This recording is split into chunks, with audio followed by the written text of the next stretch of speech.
meus queridos alunos, aqui é o Wesley, professor de História. Nós vamos falar sobre a redemocratização do Brasil e a reconstrução da cidadania. Nós vamos fazer esta aula para a semana 3 do PET 3. Preste bastante atenção, nós vamos dar dicas importantes para que você realize bem as atividades desta semana. O governo Geisel, ele lançou um slogan sobre a questão da abertura política, que ela deveria ser lenta, gradual e segura.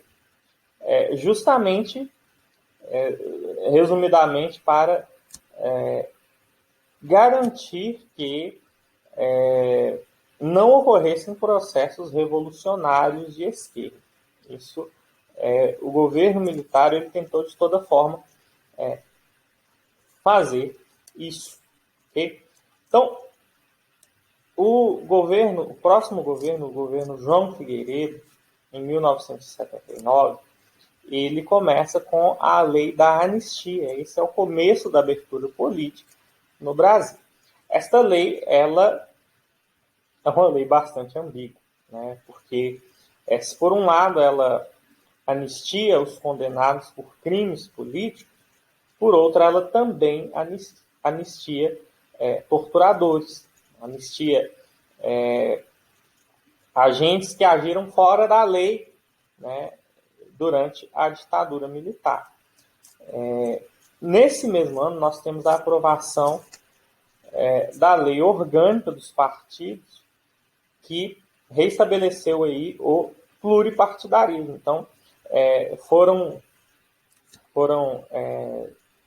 abolidos aí os partidos Arena, que era o partido dos militares, e o MDB, que era uma oposição entre muitas aspas, e aí foi estabelecida a liberdade partidária no Brasil. Os militares fizeram isso buscando a maioria no parlamento. Havia uma preocupação aí dos militares com o aumento do número de parlamentares do MDB. Então, as eleições que viriam aí futuramente, o partido militar, né, o partido dos militares, os militares se reuniram em apenas um partido, né, o PSD,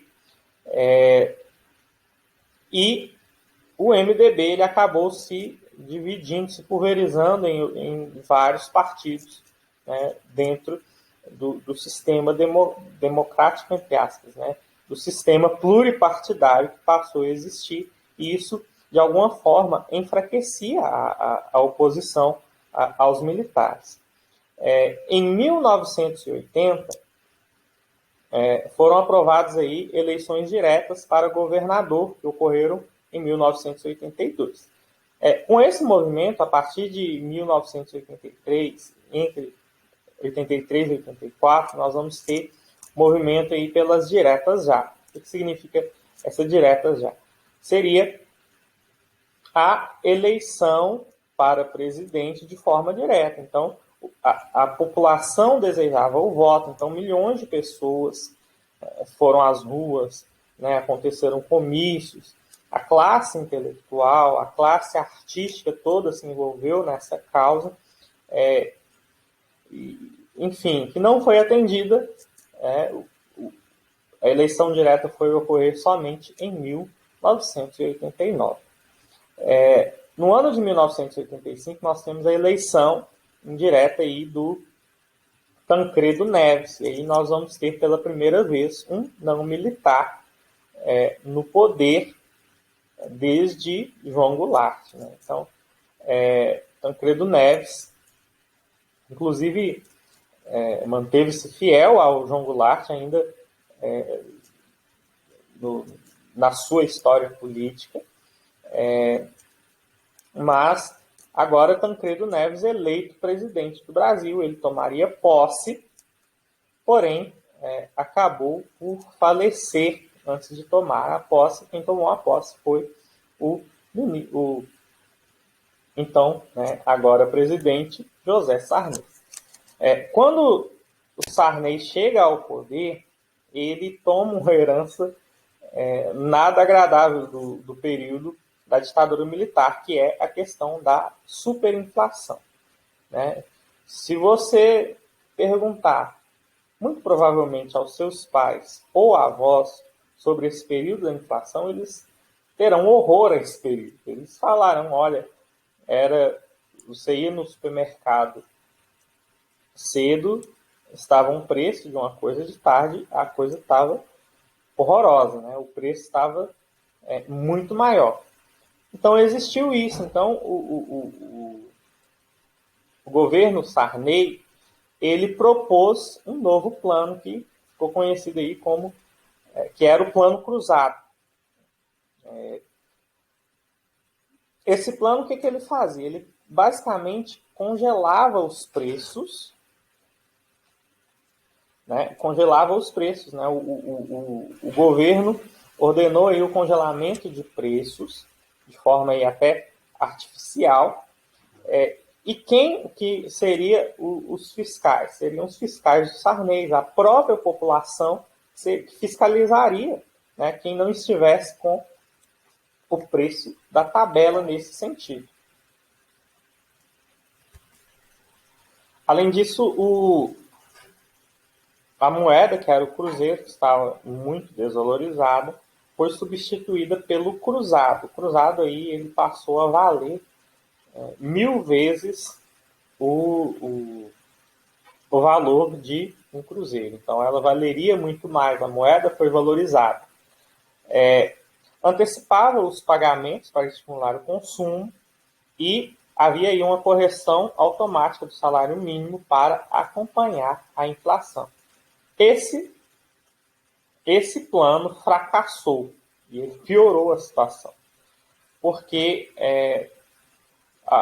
primeiro, né, houve esse congelamento que levou a uma crise de abastecimento. Né? As pessoas não tinham lucro, as pessoas não tinham lucro, então passou a não fornecer os produtos. E houve essa crise de abastecimento. E também o aparecimento aí de um mercado paralelo de acesso a bens de consumo. Seria aí uma forma, digamos que, ilegal. Promoveu aí um desequilíbrio da inflação oficial, porque você tinha o preço oficial, só que as pessoas cobravam além desse preço, e a inflação real. No mercado aí, haviam aí produtos que eram vendidos com ágio, ou seja, com um valor maior do que a tabela. Né? Se vocês consultarem os seus pais, ou provavelmente os seus avós, depende da idade dos seus pais, né? Vocês vão compreender bem esse momento. Os seus pais serão os melhores historiadores sobre isso.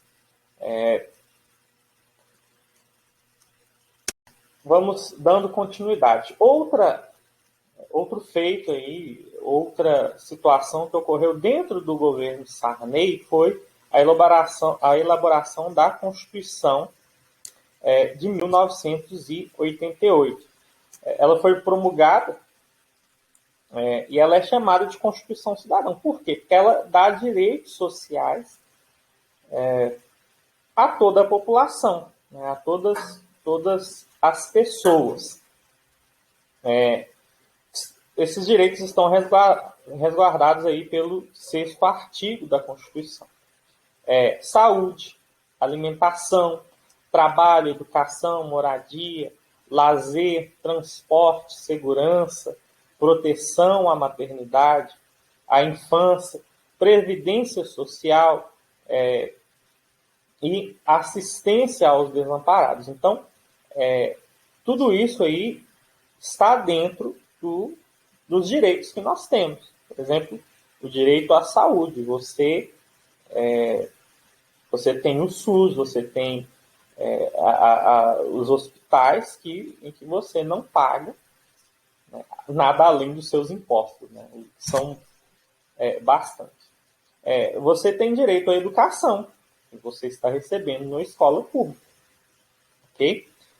Você tem direito à moradia, lazer, transporte. Então, todas essas coisas foram colocadas como direitos. São coisas que são fundamentais para a nossa vivência. Vamos trazer alguns aspectos da Constituição de 1988.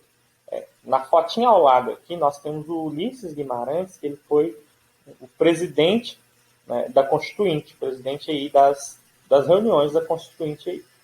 Aí. O primeiro, sistema presidencialista. Brasil reafirmando o sistema presidencialista de governo, com eleições diretas em 2 turnos para presidente. Naquele momento, não era permitida a reeleição, depois houve uma emenda constitucional que permitiu. Ok? Transformação do Poder Judiciário em um órgão verdadeiramente independente, apto inclusive para julgar e anular atos do Executivo e Legislativo. Então, nós temos, por exemplo, aí o STF, que é o Poder Judiciário, que julga e anula decisões do Executivo e do Legislativo. Okay? Intervencionismo estatal e nacionalismo econômico. Então, nós temos essa presença muito forte do Estado na economia, do Estado na questão econômica de várias formas. Assistência social, ampliando aí direitos dos trabalhadores. Até então, por exemplo, você não tinha a questão de direitos trabalhistas, de direitos para trabalhadores agrários, para previdência para trabalhadores agrários, né, da agricultura, para trabalhadores do campo. Criação de medidas provisórias que permitem ao presidente da República, em situação de emergência, decretar leis que só posteriormente serão examinadas pelo Congresso. Então, se você assiste o jornal, você constantemente, você várias vezes ouviu falar de o presidente aprovou a medida provisória que em tanto tempo deverá ser votada pelos parlamentares, ou seja, uma lei que valerá até os parlamentares aprovarem ou rejeitarem esta lei. Essa lei é decretada pelo próprio presidente, ou seja, pelo Poder Executivo. Direito ao voto, voto universal dos analfabetos e menores entre 16 e 18 anos de idade. Então, nós temos aí a questão do voto. Você que está no 9º ano, provavelmente, se você já tem 15 daqui a 1 ano, você poderá votar, você ainda tem 14 daqui a 2 anos. Tá? Então, está muito próximo, se prepare para esse momento, né? Mas, enfim. Ampla garantia de direitos fundamentais, listados aí nos primeiros artigos, da parte sobre a organização dos estados, ou seja, nós temos esta ampla garantia desses direitos. Então, você tem direito à educação pública. Você tem amplo direito esse direito deve ser garantido para você, né, de uma educação pública promovida pelo Estado. O Estado não pode se furtar desse direito, ou seja, amplo direito à saúde. Não pode, o Estado não pode transferir, né, para a esfera privada a responsabilidade pela saúde, pela educação, dentre outros direitos aí que são fundamentais, garantidos constitucionalmente. Ok? Existem aqueles que são críticos dessa Constituição, que dizem que seria praticamente impossível um presidente governar, né, um Estado, ele existir com tantas atribuições, mas muitos especialistas entendem que esta é uma Constituição, é uma das melhores Constituições, né, a melhor Constituição que o Brasil já teve. Ela garante muitos direitos, ela garante a cidadania a muitas pessoas, garante a questão aí da proteção, da demarcação de terra dos indígenas. Então, há vários direitos aí garantidos dentro desse contexto. Vamos para as atividades. Na número 1, Faça uma pesquisa em sítios. Eu não estou acostumado com esse nome aportuguesado, né? Em sites da web ou da internet, ou livro didático, e explique pontos fundamentais do plano cruzado. Na número 2, escreva um parágrafo explicando com suas palavras as razões para a Constituição de 1988 ser conhecida como Constituição Cidadã. Na número 3, você vai responder qual que é a questão incorreta. Ok? Preste bastante atenção nas atividades, preste bastante atenção nessa aula e bons estudos, boas semanas. Se tiver alguma dúvida, pode me chamar. Eu estarei à disposição para responder vocês. Deus abençoe.